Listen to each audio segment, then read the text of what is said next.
দেখছি ছোট্ট বাচ্চাটিকে সাইকেল চুরির অভিযোগে রাস্তার মাঝে নির্মমভাবে মারধর করা হচ্ছে।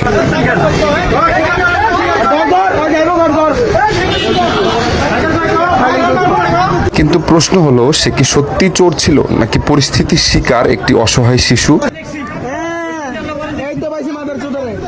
কিছু মানুষ রাগের মাথায় আইন নিজের হাতে তুলে নেয়, ভুলে যায় অপরাধ করলে আইন নিজের হাতে তুলে নেওয়া যাবে না। ভয়, কান্না আর অসহায় চোখে বাচ্চাটি শুধু বাঁচার চেষ্টা করছিল। একটা কথা জানেন, তা হলো চোর ছোট হলে ভালো লাগে মারতে, আর চোর বড় হলে ভালো লাগে চাটতে। 10 টাকার চোরকে সবাই ধরেই মারে, আবার 100 কোটি টাকার চোরকে সবাই সার বলি ডাকে। বর্তমান জেনারেশনে এটাই অবস্থা। সাইকেল চোর, ফল পাপড় চোর, ভ্যান চোর, রিক্সা চোর, এগিয়ে সবাই ধরি পিটুই।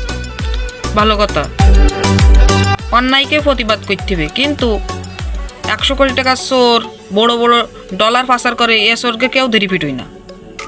চোর ছোট হলে মারতে ভালো লাগে, আর চোর বড় হলে চারটি ভালো লাগে। বর্তমান জেনারেশনে এইটি গভীরভাবে ছড়িয়ে গেছে।